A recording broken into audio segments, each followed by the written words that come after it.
Hi friends, ಇವಾಗ ಏನಂತ ನೋಡಿದ್ರೆ ಕರೆಕ್ಟಾಗಿಲ್ಲ ಅನಂತಪುರಂ ಹತ್ರ ಇದ್ದೀನಿ.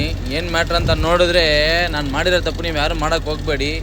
ಏನಂತ ನೋಡಿದ್ರೆ ನಮ್ಮ ಗಾಡಿಗೆ ಬೇರೆ ಪರ್ಮಿಟ್ ಎಕ್ಸ್ಪೈರ್ ಆಗಿ 1 ವಾರ ಆಗ್ತೈತೆ. ನಾನು ನೋಡ್ಕೊಂಡೇ ಇದ್ದಿಲ್ಲ, ಸ್ವಲ್ಪ ಕೇರ್ಲೆಸ್ಸಿಂದ ಇದು ಮಾಡಿದ್ದಕ್ಕೆ ನೋಡಿದ್ರೆ ಇವಾಗ 13,000 ರೂಪಾಯಿ ಫೈನ್ ಹಾಕಿ ಸೀದಾ ಚಾನಲ್ ಕೊಟ್ಬಿಟ್ಟಿದ್ದಾರೆ. ಚಲನು ಒಂದೇ ಡೇಲಿ ಕಟ್ಬಿಟ್ಟು ಸೀದಾ ಗಾಡಿ ಎತ್ಕೊಂಡು ಹೋಗೋಂತ.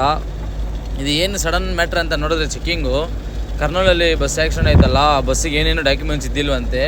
ಸೊ ಅದಕ್ಕೋಸ್ಕರ ಇವಾಗ ಎಲ್ಲ ಬಸ್ನೂ ಆಗಲಿ ಎಲ್ಲ ಗಾಡಿಗಳಾಗಲಿ ಎಲ್ಲ ಚೆಕ್ ಮಾಡ್ತಾಯಿದ್ದಾರೆ ಇಲ್ಲಿ ಅನಂತಪುರಂ ಟೋಲ್ಗೇಟ್ ಹತ್ರ. ಸೊ ನಮ್ಮ ಮನೆ ಬರ ಚೆನ್ನಾಗಿಲ್ಲ, ನೋಡಿದ್ರೆ ಲಾಕ್ ಆಗಿಬಿಟ್ಟಿದ್ದೀನಿ.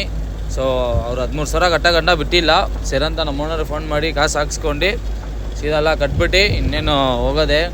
ನಾನು ಏನು ಹೇಳೋಕ್ಕೆ ಇಷ್ಟಪಡ್ತೀನಿ ಅಂದರೆ ಸ್ವಲ್ಪ ಡಾಕ್ಯುಮೆಂಟ್ಸ್ ಮೇಲೆ ಸ್ವಲ್ಪ ಗಮನ ಇರಲಿ. ಯಾಕಂದರೆ ಅದೇ ಮೇಯ್ನು ಇರೋದು ಗಾಡಿಗೆ ಜೀವ ಅಂದರೆ. ಅದಿಲ್ಲ ಅಂದರೆ ಒಂದಿಲ್ಲ ಅಂದ್ರೂ ಫೈನ್ಗಳೆಲ್ಲ ಹೆವಿ ರೇಟ್ ಇದೆ ಅನಂತಪುರಂ ಆಂಧ್ರದಲ್ಲೆಲ್ಲ. ಸೊ ಸ್ವಲ್ಪ ನೋಡ್ಕೊಂಡು ಚೆಕ್ ಮಾಡ್ಕೊಂಡು ಬರ್ರಿ. ಏನೇ ಇದ್ರೂ ಸ್ವಲ್ಪ ಕೇರ್ಲೆಸ್ ಇದ್ದಿದ್ದಕ್ಕೆ ನೋಡಿ ಈ ಥರ ಆಗ್ಬಿಡ್ತು. ಇವಾಗ 13,000 ಕಟ್ಟಿದ್ದೀನಿ, ಇನ್ನೂ ಒಂದು 7,000 ಹಾಕಿದರೆ ಪರ್ಮಿಟೇ ಕಟ್ಬಿಟ್ಟಿರ್ದೆ 1 ವರ್ಷಕ್ಕೆ. ನೋಡಿ ಹೆಂಗೆಲ್ಲ ಐತೆ ನೋಡಿ ಅಪ್ಪ, ಆದರೆ heavy bad day. So bye, ನೋಡೋಣ ನಾಳೆ.